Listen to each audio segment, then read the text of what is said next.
benn waxtu toftal juróom benn simili ci télévision Futurs Médias daleen ak jàmm ci xibaaru diggu njolor gi dina bokk ci ponk yi ñuy waxtaane tey lu aju ci ndaje bi nar a dox diggante réewu Égypte ak bu Sénégal ñu nar ko amal foofee ca Caire muy ndaje bu am solo buy may équipe bi nga xamante ne rek moo ci jël ndam mu mën a dem fi nga xamante ne mooy coupe du monde Qatar 2022 ci plateau bi sax dinañ dalal kenn koo xamante ne am gaynde la woon gaynde la sax nekkoon ancien international de football di Mamadou Diallo dina ñëwaat ci solos match bi ak wan taxawaay la équipe nationale bu Sénégal mën a am ngir jële foofe ca Caire ab résultat bu positif dinañ dem tamit fekki kenn ci suñuy ndaw di Bakary Cissé ba nga xamante ne jamono ji ñuy wax ak yéen mu ngi foofu ca Caire dinañu àddoog moom tamit du ñàkk sax mu baaxee ñu ci rek li ñu mën a jàpp ci ñi nga xamante ne ñooy démarrer bi les match leneen li ñuy waxtaane bokk ci procès boo fa bàyyoot fële ci bët saalum réew mi foofee nga xamante ne dafa am ñoo xam ne dañ leen fa faatoon rek ci procès bi buñ ko ubbee nag tey yemoo nag juróom-benneelu fan bi ñu ne am nañ témoins yu ñu déglu ak rescapés yi ak ñi nga xamante ne dañ leen fi joxoñ baaraamu tuuma leneen lu ñuy waxtaane addu rek ci forum de l'eau ñu ne nag jeex na tey loole nag dina ñëw rek xayma maanaam bilan bi waxtaane li nga xamante ne moom lañ fa jële ci ay dogal ak nees def ngir mën ko ñoŋal anniversaire u président bi mu jotee ci réew mi président Macky Sall am na bésu tey ji fukki at mu yema woon ak ñaar fukki fan ak juróom ci weeru mars atum 2012 loole tamit dinañ ci waxtaan bu baax a baax mbokk yi li mooy ponk yi gën a fës boo leen taaxirloo ci ñi yaatal ko.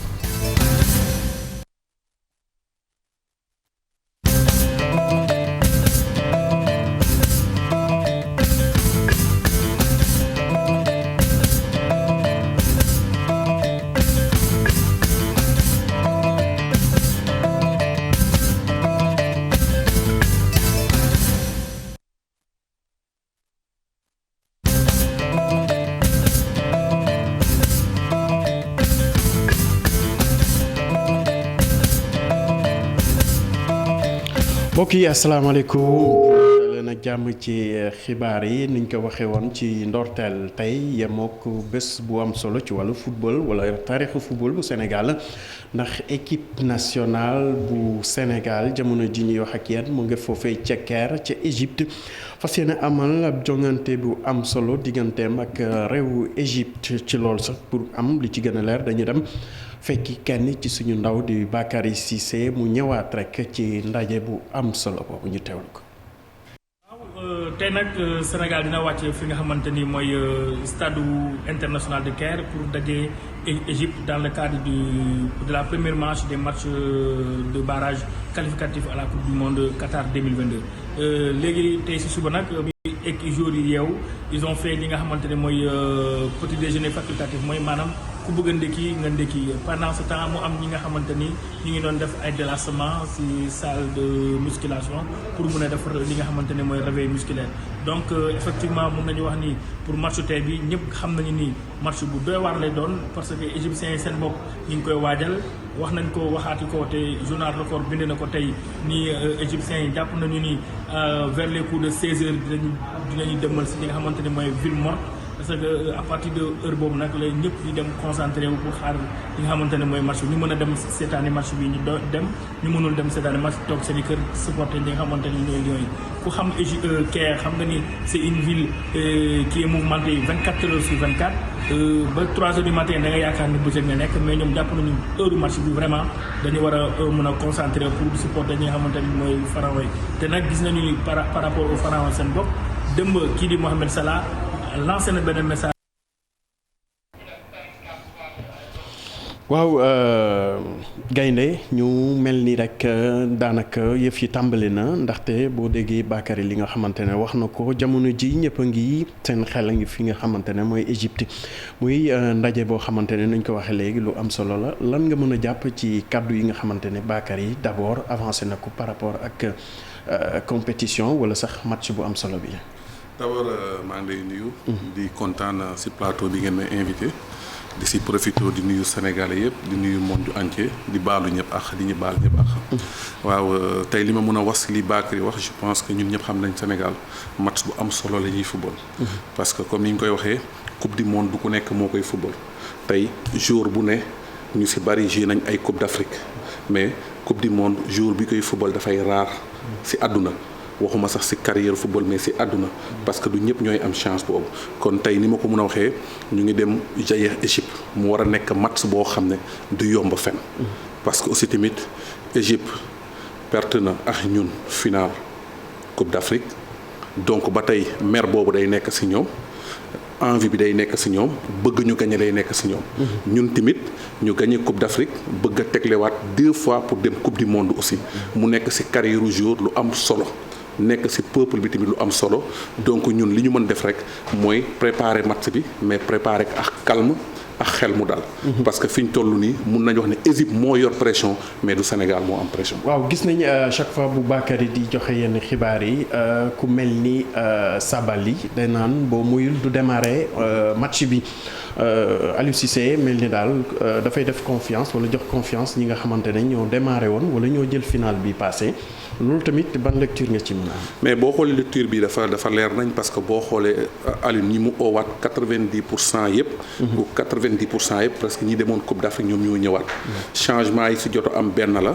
ba ñaar te li tax mu am parce que am na si ñoo xam ne dañoo am ay problème wala ñu blessé. kon aussi tamit loolu mu def noonu Aliou li mu def noonu il a parfaitement raison. parce que tey mënoo jógee si Coupe d'Afrique équipe bi gagné Coupe d'Afrique nga bëgg a ñëw changer équipe bi en même temps dañu wax si foot sport ne équipe buy gagné kenn du ko changer. te bu ñu xoolee aussi tamit ba suñu dernier match yu mujjee à partir de 8e de finale quart de finale demi-finale finale am nañ défense boo xam ne dafa stable amoon nañ équipe boo xam ne dafa nekkoon di monter en puissance équipe buy nekk di monter nag en puissance ba dem ba jël ko pour man équipe bi waroo ko laalaat. surtout si ginnaaw défense parce que défense bi dafa am solo. Sabaly pour sama xalaat bu gàtt mun na xaar après bu problème amee mu doogu ñëw tey ku mel ni Bouna dafa def Coupe d'Afrique bu baax. ku mel ni latéral gauche bi kii nu mu tëddee il a fait un excellent Coupe d'Afrique aussi Saliou Ciss donc nga ñëw ak sant yaa Abdou Diallo yaa Kalidou Koulibaly pour man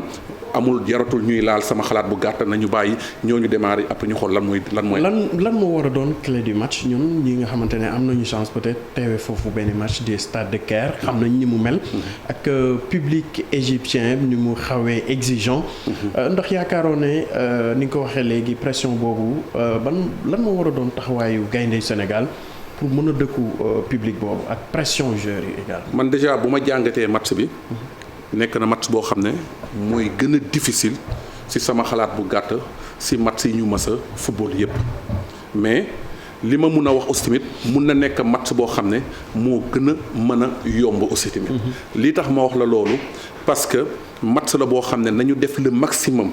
ba les 15 premières minutes bu ñu fa jël benn but parce que Égypte les 15 premières minutes et les 20 premières minutes boo ko géré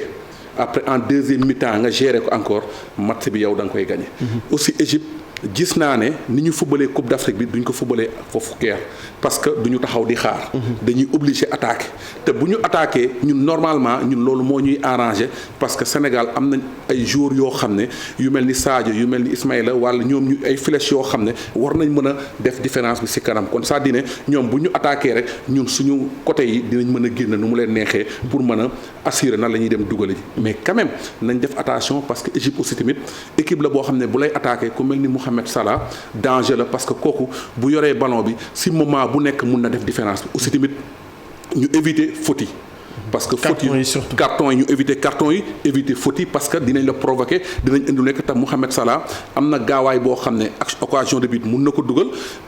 balle arrêtée mun na ko dugal kon c'est-à-dire dina nekk match boo xam ne du yomb ndëkk si équipe bu Sénégal. pour man qualification bi du fii. qualification bi Égypte la ñuy dem seeti ji ko et de plus boo xoolee ne xam nga tey changé nañ loi yi. loi yi boo déggee ne tey équipe bi bu marqué 2 la doon compter Europe ñoom boo marqué ba tey benn lay compter mais ñun Afrique ba tey ñu ngi maintenir ne équipe bi bu marqué benn foofu. si dëkk jàmm 2 lay compter. donc loolu aussi tamit day faciliter. comme mun na faciliter Sénégalais comme mun na ko ñàkk faciliter parce que tey ñaanuma ko yàlla boo demee jël score 2-0 wala nga jël benn 2 wala 1-0 wala yow nga mën a 1-0 dina am fu mu lay arranger dina am fu mu la dul arranger kon dafay nekk match boo xam ne dafay war a am sécurité mooy du ñu encaisser de un fexe dugal aussi tamit. li ngeen di wax profondeur de banc damay dégg souvent spécialiste yi di ko wax loolu ndax gis na ne tey banc Sénégal mën na def différence. tu sais que boo xoolee Coupe d'Afrique bi début bi amoon nañ problème bi mais plus que compétition bi di dem ngay gis équipe bu Sénégal boo xam ne mu wan la beneen xar kanam. c'est-à-dire ne tey je pense que message la boo xam ne jot nañ ko muy ci banc de touche bi mooy message bi mooy lan message bi dafa wane ne Coupe d'Afrique bi dafa wane ne jour bu ne. war na mën a jël place su moroomam mais nag. ni ma koy waxee aussi tamit am na certains jours yoo xam ne boo leen perte seen équipe du ñu neex a remplacer. mooy comme ni ma ko waxee fii si début bi avant ñuy dem Coupe d'Afrique ma ne leen ku mel ni Ismaïla Sarr pour remplacer ko du yomb parce que kooku dafa yor loo xam ne style boo xam ne yombul si jour yor ko aussi ku mel ni Sadio Mané dafa yor style boo xam ne yombul jour yor ko kon ça dit ne am nañ banc de touche bu baax mais banc de touche bi aussi tamit gis naa si ne bi ñu demee si Coupe d'Afrique bi ils étaient plus motivés par rapport les matchs au début donc am nañ banc de touche boo xam ne normalement war nañ mën a wane seen bopp te Coupe d'Afrique bi wane na exemple que ne terrain bi alors 11 contre 11 ku si nekk war nga wane surtout match à l'extérieur ku nekk na nga dugg rek def sa liggéey. match dans le match ñu gis ne Sadio Mané ak Mohamed Salah beneen match la ci biir match bi tamit loolu est-ce que mën na gën a motiver farandoo Sadio yi ñu jàppale ko ci côté boobu aussi. mais même bu dul sax comme exemple xam nga match bi match contre Sadio Mané ak Mohamed Salah. mais même bu dul loolu sax Sénégalais yi war a gën a mën a jàppale Sadio joueurs yi gën a mën a jàppale Sadio. c'est important mais joueurs yi seen bopp ñoo war a njëkk a jàppale seen bopp parce que boo déggee dama ne ñoo war a njëkk a jàppale seen bopp parce que si am na si joueurs yoo xam ne mosuñu jouer Coupe du Monde. te Coupe du Monde c'est pas donné n'importe qui man mi di wax ak yow si plateau la toog musuma jouer sama àdduna Coupe du Monde. te tey boo xooloon histoire du Sénégal ñi jouer Coupe du Monde dañ leen di calculer. tey Coupe du Monde moo demee noonu si histoire football kon c'est-à-dire ne jour bu ne. occasion boo am war nga ko mën a saisir entre Sadio Mané ak kii Mohamed Salah du yomb. mais nag Salah dina def le tout danaan Sadio Mané gagné na ma Coupe d'Afrique bi final la du ma gagné waat encore. sama dëkk aussi tamit Sadio tamit danaan. Coupe du monde bi dinaa def le tout pour tegle am 2 fois Coupe du monde parce que musul am si histoire Sénégal pour surtout éviter li daal Italie dañu mooy champion d'Europe. exactement et de plus aussi musuñu tegle 2 fois dem en Coupe du monde aussi. day nekk histoire boo xam ne. c'est la première fois ñu def ko aussi tamit. mais nag ni ma ko mën a jàngatee bu ma ko jàngatee dina nekk match boo xam ne du yomb. c'est pas question que Sénégal damay jël favori kii bi yëpp teg ko suñu côté mais ce serait un match très difficile et day nekk match boo xam ne pour la qualification de Sénégal du à partir de stade bi ñu koy jouer bu Abdoulaye Wade fële lañ koy jouer donc li ñu am yëpp nañ ko joxe tey def qualification fële bu ñëwee fii mu yomb. boo amoon benn message wala looy wax Aliou Cissé ak gone yi lan lay doon exactement. ok d'abord man li ma mun a wax tey ma doon yónnee Aliou Cissé. il faut que joueurs yi calme. patience xam ne. statu Caire bi dafa bari. mais yuuxu bi ñuy yuuxu yëpp duñu dugg ci biir terrain bi. waaw joueurs yi ñooy dugg ci biir terrain. kon joueurs yi ak Aliou nañu calme te dal aussi tamit prudent. c'est-à-dire ne du ma ragal a football mais aussi tamit dinaa défendre li ma mën a défendre. c'est-à-dire ne c'est un match boo xam ne c'est un match à gérer. ku nekk di nga am sa temps fort. moment bi Égypte di am temps fort. moment boobu c'est le plus important ñu gérer ba bu ñu fa encaissé bit. ñun moment bi ñuy am temps fort ñu def le tout bu ñu amee ay contre-attaque dem dugal ko. mais je répète encore ce serait un match très très difficile. yàlla ñu yàlla may ndam. amiin jërëjëf bu damay ñaanal Sénégalais yëpp. waaw ñu jàpp si. comme ni ñu génn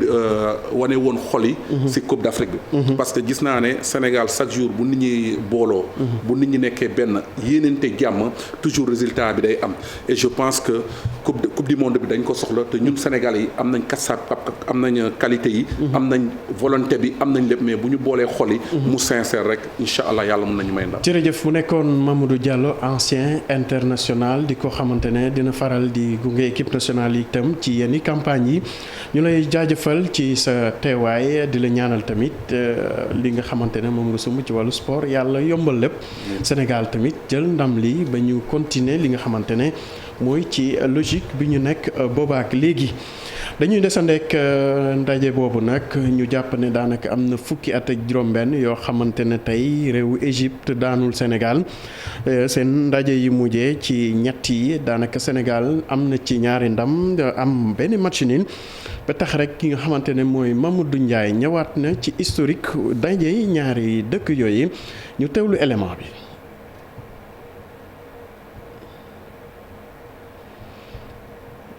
mu mel ni élément bi yàmbagul niñ ko doon waxee léegi Sénégal Égypte nee nañ toll na tey fukki at ak juróom-benn yoo xamante ne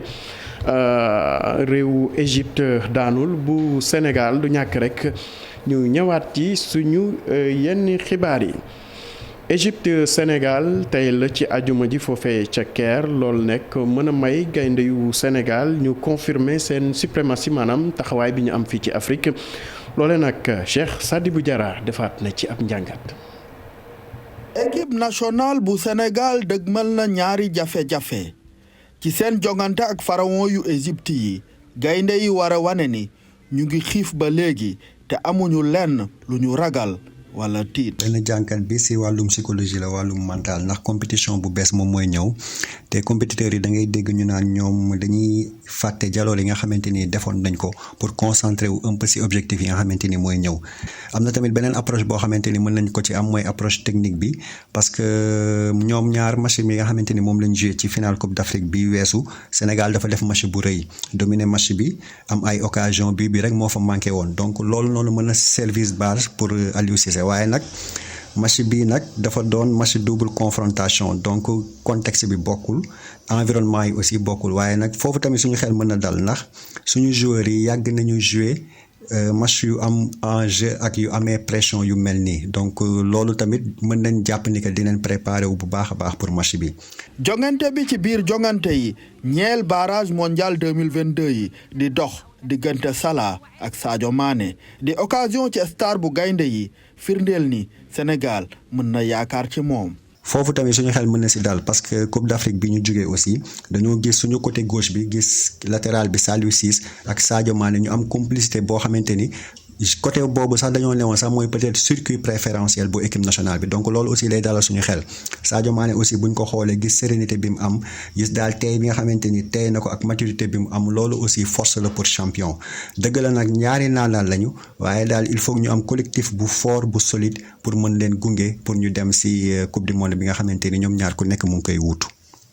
Égypte Sénégal ajjuma bii la bu 19h30 jotee ci stade international bu Caire. mu doon jongante bu njëkk bi Sénégal jëlee Coupe d'Afrique bi ba tax na du yomb ci benn réew. dañuy desandeek match boobee ak taxawaay bi nga xamante ne 12e gaynde bi am nañu ko fii ci Sénégal ñoom nag nee nañ am nañ espoir maanaam yaakaar nañu bu baax a baax ne gaynde yu Sénégal dinañ fa jëlee résultat bu mucc ayib ci loole nag dañuy teewlu Seydina Issa Laye Diop moom mooy président bu 12e gaynde yi moo nekkoon tamit invité Info Matin ñu teewlu ay kàddoom ci micro Chérif Diop.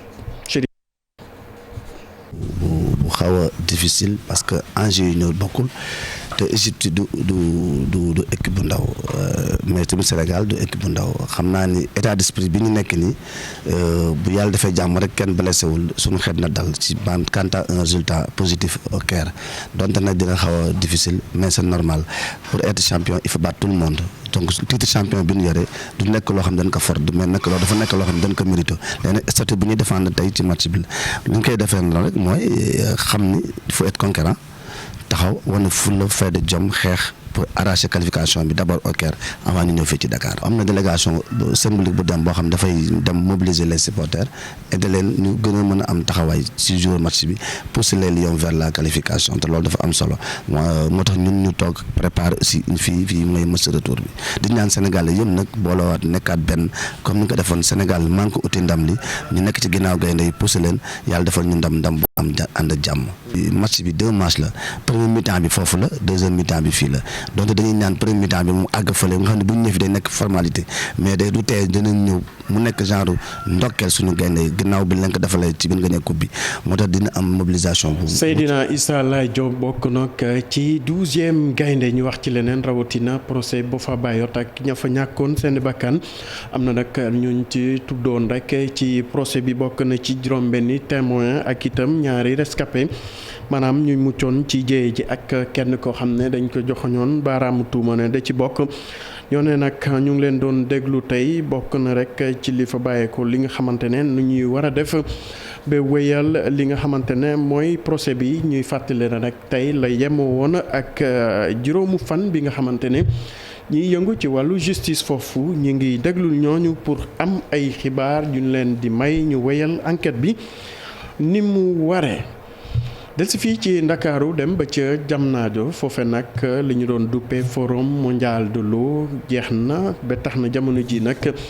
ñu ngi koy xayma ñu ne nag am na juróom-ñaari pañ wala sax poñ yoo xam ne jàpp nañ ko dinañ ci taxaw ngir fexe ba ni ñuy saytoo ndox gën a yemb ci Afrique ak itam ci àdduna bi. loolu nag am na digle yoo xam ne bàyyeekoo nañ ci experts yi ñu fas ko yenn jébbal kilifa yi bu ko defee rek ñu xool ni ñuy mën a def ngir doxal ko bu baax a baax. forum mondial de l'eau consommateurs yi ak ñi nga way jëfandikoo yi ak ñi nga xamante ne ñooy saytu saa su nekk ni ñuy def ngir jox askan bi amaloon nañ tamit ab waxtaan ñoom li ñu bëgg rek mooy boole seen xalaat li ñu bëgg itam mooy fexe ba ñi nga xamante ne ñoo féete ci dëkku kaw yi am ndox mu sell lu aju tamit ci payoor bi gën a yemb ba dootuñ ci am benn jafe-jafe Abdou Diouf Diagne ak Amadou Bamba Samb ci liggéey bi. ay kuréel yi nga xam ne nag ñoom ñooy taxaw ngir aar ñi nga xam ne nag ñooy jëfandikoo ndox mi ñu daal di indi jafe-jafe yi nga xam ne ñoom ñooñu moom la ñuy jànkoonteel la. gisoon nañ ne da nga maam prix ndox mi yokkuwul officiellement mais facture yi dañu cher ñu joytu ko léegi SONES tontu nañu ne indi nañ sélectionné nañ benn cabinet boo xam ne moo war a def audit de la facturation. beneen problème bi mooy KMS 3. 100 000 mètres cubes jour rek lay defagum fi mu toll nii te war na monter à 200 000 mètres cubes jour. ni yenn privé yi tamit di yore ndox mi ci dëkku kaw yi soxal lool ñi nga xam ne nag ñoom ñooy consommateurs yi. boo xoolee le monde rural intervention yi opérateurs yi bëri na ñu wax ne donc dañu war a créer une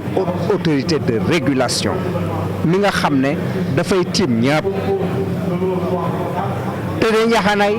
entre consommateurs yi ak opérateurs yi ba nga xam ne bu problème amee ñu xam kan moo indi problème bi. Ligue des consommateurs du Sénégal moom li muy sàkku nag mooy ñu daal di jàngal askan wi ci naka la ñu war a jëfandikoo am ndox ba mën koo yaxanal la. Surtout c'est le moment vraiment de demander aux populations d'avoir un comportement. Il faut aller vers un comportement avec l'eau. Il y a une disponibilité, mais comment se comporter avec l'eau, comment utiliser l'eau de façon rationnelle, il faudrait qu'on aille vers l'éducation et le comportement des populations envers cette ressource. kuréel yi nga xam ne nag ñoom ñooy aar ñi nga xam ne ñooy jëfandikoo ndox mi jàpp ne nag lii nga xam ne wax nañu ko fi comme ay sàkkuteef ak recommandation yi ñi nga xam ne nag ñoo yor wàllu ndox mi dinañu ci bàyyi xel bu baax a baax. Abdou Diouf Diagne ci fàttali rek am na yeewi juróomi njiitu réew yu teewoon foofu ca forum de l'eau bi ñu daan amal fi nga xamante ne mooy Diamniadio bokkoon na ci tamit Macky Sall di président bu Sénégal loolu sax may nañu rek ñu ñëwaat ci bés bi nga xamante ne tey am na fukki at gannaaw bu mu nekkee rek ci boppu réew bu Sénégal ci fàttali rek kooke la ñu faloon le 25 mars atum 2012 boobaak léegi nag. ñu ne ñu ngi xayma boobu ak léegi li nga xamante ne jot na ko def dinañ ñëwaat ci ni mu gën a yaatu ak ay spécialistes ñu xayma bu baax a baax taxawaayam ci bopp réew mi li nga xamante ne jot na ko ci def en terme réalisation ak li nga xamante ne des nañ ko gàgganti. ñu desandi mbiru politique ak coalition citoyenne buntu bi ñoom nag nee nañ d'accord ñu benn yoon ak parrainage waaye nag d'accord ñu tamit manifestation bi ñu amaloon démb ngir ñaawlu bi lee taxawaay ñoom nag jamono ji nee nañ sumb nañ ab doxub nemmeeku ci biir réew mi doo rek fi nga xamante ne mooy Fatick lu ñu bëgg mooy wax ak seen militant expliquer leen tamit ni ñu mën a def ba lépp lu aju ci wàllu parrainage boobee ñu taxaw ci ba matal liñ leen laaj dañu teewlu Bruno D'erneville Aminata Goudiaby moo taataan ay kàddu. waaye nag temps bi des pour ñu mun a soppi mbir yi ci wàllu parrainage bi dafa amatul ndax président jël na dogal bi fi mu ne nii boo xoolee délai xat na lool lenn rek moo mun a tax ñu mun a teggi parrainage bi mooy consensus boobu nag ragal na ne du am ndax waa nguur gi ñoom déjà nanguwuñ ko kon nag ñun li ñu jàpp mooy marche bi jàpp nañu ne donte nekk na loo xam ne mënuñ leen ko bañal parce que ñun ñii sax ci la ñu ànd waaye nag dañ jàpp ne fiñ koy waxtu wiñ ko defee mënoon nañu teel a jóg def marche yu mel noonu fexe ba nga xam ne balaa ñuy wax mbirum élection sax ñu wax ne mbirum parrainage dañ koy teggi waaye nag comme nii la demee nañ leen bàyyi rek ñoom ñu def seen marche ñun bu ñu sañoon ñu ànd jàppale leen ci waaye nag dañu jàpp ne wax dëgg am weesu na fi mu ne li ñu war a def mooy nekk ci terrain bi fexe ba ñu bañ ñoo éliminer ñu mën a dem ci élection yi. ndegem président de la République dogal na ne élection yi dañ ci war a dem ak filtre parrainage la waaye ñun xaaruñu ci kenn joxe nañu suñu caution xaw di xaar parrainage bi nag donte ànduñu ci dañu jàpp ne élection yi nu mu munti dem dal il faut que opposition dem ci dogal bi dal na ba pare temps bi xat na pour ñu change ñu amaat ay waxtaan kon nag nañu dem ci parrainage bi signé suñuy kay. bu ñu fa jógee nag dañuy utali diwaanu Bambey foofe nag bés bi nga xamante ne ñu ngi ko doon màggal wala sax fàttaliku li nga xamante ne mooy tuberculose ak ni ñu war a taxaw rek ngir fexe ba feebar boobu jóge fi seetlu bi nag mooy daanaka téeméer boo jël ñeent ya mënees nañu am feebar bi ba tax na ñu ne jot na nag ñu taxaw ci li ni mel bés boobee di journée internationale xeex tuberculose jotoon nañ ko màggal ca diwaanu Bambey Babacar Diouf moo ñu toogal ca diwaan ba. yëpp feebar bi di sëqat su bon fi mu ngi fi law te di fi faat nit ñu bëri ci atum 2021 rek booy xool lu jege juróomi téeméeri nit ñàkk nañ fi seen bakkan. ñaar fukki junne sénégalais yu nekk boo leen jëlee rek taxaw leen am na si seen biir téeméer ak fukk ak juróom-ñett ñu ko am. bon dëkk war nañ taxaw ñaar fukki junne sénégalais yoo jël rek. am na fukk ak juróom-ñaar yu muy rey yoo xamante tuberculose da leen di rey. moo na de lim bi yemut foofu ndaxte ñu bëri ñu ngi ci askan wi di wayal feebar di lawal feebar bi te kenn xamu leen. am nañ tuberculose te xamuñ ndax am nañ ko. ñuy dem ci bureau yi di dem ci transport yi di dem di liggéey yi te dépisté wu ñu leen. loolu la ñuy wax les cas manquants yooyu nag mooy tax feebar bi di law. lii nag tax ministère de la santé teg programme bu am solo ci structure de santé yi nga xam ne ñoo nekk ci diwaan yi ndax ñu mën a dakkal feebar. loo xamante ne da ngeen koy fay dépistage bi ba traitement. taxawal nañ aussi ay jumtukaay ay laboratoire yu mucc ayib yoo xamante ne amu fi woon ñu def ko pour que diagnostic bi gën a efficace. foo dem si réew mi tam di nga fekkee laboratoire yoo xamante ne fa nga nekk danañ la fa mën a defal sa analyse wax la lan moo la. Abdoulaye Diouf Sarr askanu Bambey ñaan ko mu soppi centre de santé bi def ko hôpital de niveau 2 wan tontu wu ci lu leer. Babacar Diouf bu ñu jógee Bambey dañuy dox ndànk wutali Diourbel foofe nag marché Ndoumbé Diop jaaykat ya ñoo amaloon ab toogaanu ñaxtu ñoom li ñu bëgg rek lépp lu aju ci liggéey bi nga xamante ne sumb nañ ko ci seen marché boobu ñu gaaw mu pare ndax nee nañ 2017 ak léegi te boobu ak léegi nag dara sottiwu ci ba tax Modou Diop te bokk ci délégué di ñaawlu li ni mel di sàkku tamit ci kilifa yi ñu gaawal mbir mi dañuy teewlu ay kàddum ci micro Babacar Diouf. su dee léegi yaakaar naa bu ñu xoolee parce que mi ngi nekk 4 ans presque fépp foo xamante ne bii nag boobaak tey nag fépp fu ñu yaakaar rek dem nañ fa yéen yaakaar naa yéen journaliste ñëw ngeen fi du benn du tey du ñaar du ñett ay yoon ñëw ngeen ko fi autorités yi njaareem yi yëpp dem nañ fi dem nañ ci préfet dem nañ ci maire dem nañ ci gouverneur ñëpp ku ñu xam dem nañ fi actuellement nag ci sës ci lañ toll mooy dem nañ ba dañoo sës tey ji yaakaar nañu fi nekk nii dootuñu taxawal ci benn autorité naan la nangam ak nangam ñaata nit ñoo nekkoon fi ñoo xam ne dañoo yaakaar pare ñu dugg yóbbu nañu armée faatu nañ leer na leen ñoom ñëpp fan yi rek yàggut am na ñoo xam ne nga tëdd seen i kër AVC lañ def ndax lan ab parasol ngay teg ci naaju toog parasol bi lu mënal nit yenn ci parasol lu mu la mënal dara la mënalut da lay wàññi naaj bi rek tension yeeg yëpp a ngi fi te xamuñu kañ la ba kañ ndax fi mu ne ni marché bi bañ ko tëjee ay weer ñu ko tëj avant élection ba dañ ñu ko tëj ñu koy jiñante ñu naan diwa ko tëj duñ tudd tur diwa ko téye ku ne ñu koy wax mais ba wax tey ñun lu mën a xew tam ñun ñooy victime yi ñoo koy souffrir kon nag li ñu leen di ñaan mooy président de la République la ñuy ñaan ndax wax dëgg am na lu ñu defal te dañuy rafetlu lu ñu defal waaye nag na àggali yéene àggale suñu marché bi jox ñu ko loolu mooy li nga xam ne mooy li ñu ñor ndax nit ñi sonn nañ ba fa sonn yam tey toog sa place yor say soxna toog sa place yor say soxna te boo xëyee jundi bu mat sax doo ko jaay benn jundi bu mag doo ko jaay kooku sa waagal fan lañ jëm te ku ne xam ne ni commerce bi demee commerce amul bénéfice amul soo bala ngaa jaay ba ngoon sa usine ñëw jàpp la kon l'économie ñëw jàpp la maire ñëw taxaw ñëpp ñëw taxaw te jaayoo dara nañ ñu dimbale ngir yàlla ñun commerçant ñu jàppale ñu boole ñu te xam ne ñun ci réew mi lañ dañu delsi fii ci Ndakaaru dem ba ca centre Blaise Senghor foofee nag ñu ngi doon waxtaane lépp lu aju ci projet bi di aju rek ci wàllu cosaan ak aada ñu naan que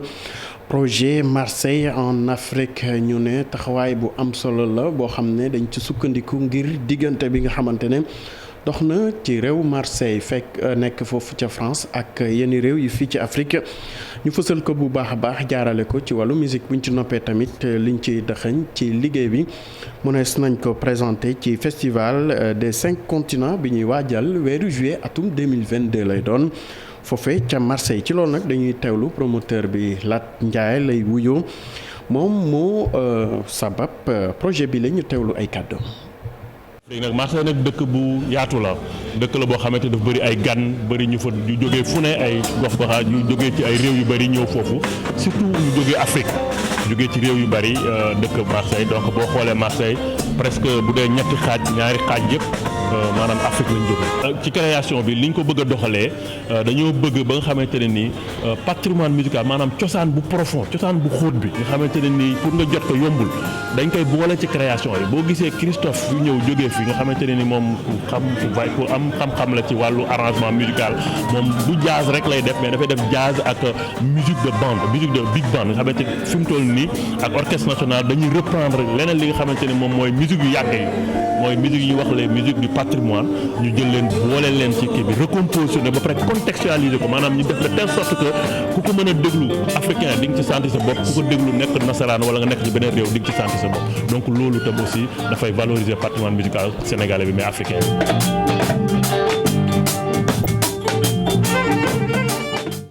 ñu doon waxtaanee projet bii di Marseille en Afrique di projet boo xam ne dañ ko lal ci wàllu musique ngir fësal cosaan ak aada ak diggante bi dox dëkk bi di Marseille ak réewu Afrique yi yegg si nañ ci ponk bu mujjee bi ci yenn kaay yi ak Mamadou Mouhamed Ndiaye.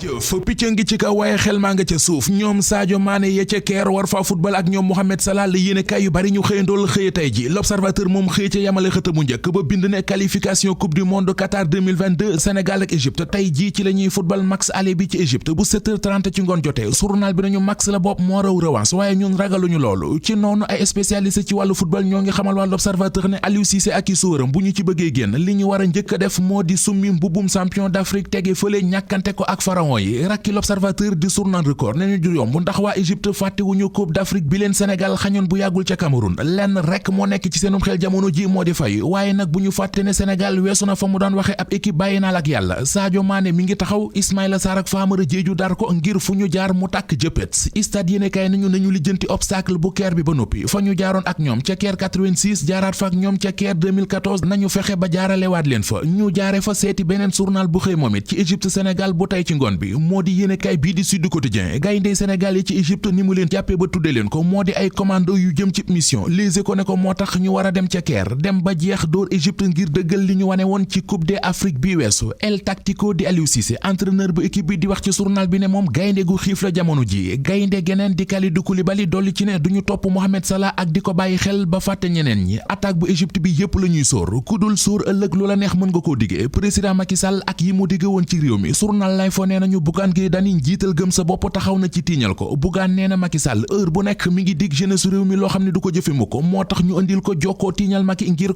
contrecarrer jokkoo ak Macky gi Macky Sall xewal fan yi diggam ak jeune réew mi waa këram yi moom Bougane Gueye Dany di journal La Tribune xëy bind ne ginnaaw opération déglu waa Dakar Bougane teg na jokkoo tiiñal Macky Sall moom mi ñu bëgg a tiiñal ak di ko kaa di président Macky Sall kaawam la Vox Populi xëye yéenekaay bi nee nañu bés ni tey ñaar fukki fan ak juróom ci weeru mars 2012 ci la déggoon son excellence monsieur le président fukki at boobaak léegi Vox mi ngi koy defal bilan li mu ci njëkk a jukki bokk na ci yaama nekk maane la gudul jeex ci diggante opposition bi ak majorité bi ku sa wujju di sëlam doset tax ñi fara ci opposition bi ñu ci bari li ñu jàpp ci fukki ati Macky Sall yi ci boppum réewum Sénégal moo di fukki at yu mu trahir askan wi ñi koy jàppal tànk maanaam yi farandom moom président Macky Sall ñoo ngi xamle ci journal bi ne ku xool Sénégal bi fi Macky Sall ñëwagul ak bi Macky Sall ñëwee ak léegi xam ne Macky liggéey na ci réew mi lu rëy Maguette Sène mel ne ko naan leen ci journal bii di Direct News billaay mooy dëgg ubbil yéenekaay bi directeur général bu centre des œuvres universitaires bu Ndakaaru di kudd maire bu Malicounda di Maguette Sène moo fa nekk nee na disparité territoriale yi amoon ci réew mi li ci président Macky Sall liggéey ngir corriger ko kenn xamul mu toll mu ne diwaanu Mbour yegg na tey ci développement foo xam ne li ko may moo di vision bu njiitu réew mi di Macky Sall ak hôtel bi mu war a inauguré ca Malicounda di hôtel Pointe Sarène maire bu Malicounda di Maguette Sène nee na mooy hôtel bi gën a mag ci Afrique de l'Ouest gi yépp ci diirub ñaari at gi ñu ko liggéey lu mat juróom-ñetti téeméeri emploi jóge na ca ñu jóge fa jàll ci journal Le Témoin mi xëy dellu si ci opération de démantèlement gi l'armée bu Sénégal doon amal fan yi yépp ca nord bu Sindiaga ca Casamance mi ngi ñuy xamal moom Le Témoin ne njiital FIP MFDC di Salif Sadio l'armée bi da koo jekko ba mu ànd ak jabaram daw wëqet ñu daw dem ci Libération Koundou Sarr benn borom kër la bu dëkkoon ca Kédougou amoon juróom-ñaar fukket amoon soxna ak ñeenti doom keroog àllarba ci ngoon lañu ko fekk mu pàndar boppam ci genn garab yéenekaay bii di Libération nañu li xew ci réew mi du jàmm ndax ci njeexteel weeru février ak léegi dégg nañu ci réew mi fukki nit yu fi pàndar seen bopp.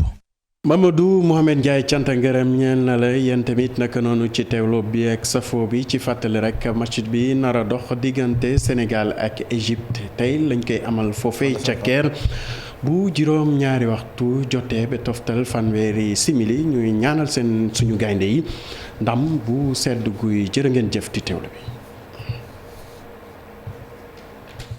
Joko Njal mais bëggoon naa xam lan nga doon ree avant ngay commencer journal bi yéen il faut que ma commencer di leen taaj teesante parce que dégg naa da ngeen may jëw rédaction di ma jëw ci régie di ma jëw ci studio yi ci plateau yi est-ce que tu trouves ça normal ah. non yow kenn du la jëw yow borom baax nga. mais oustaz lu ñu wax ci intellectuel buy jëw ñoom seen bàkkaar mooy gën a fort ku dul intellectuel mu jëw. non sama moom borom baax la. jërëjëf Pape Cheikh jërëjëf Ibou. ñu ngi lay gërëm bu baax gërëm itam rédaction bu télévision Futur Média dig daje gi ak yéen ca kanam la à partir de 10.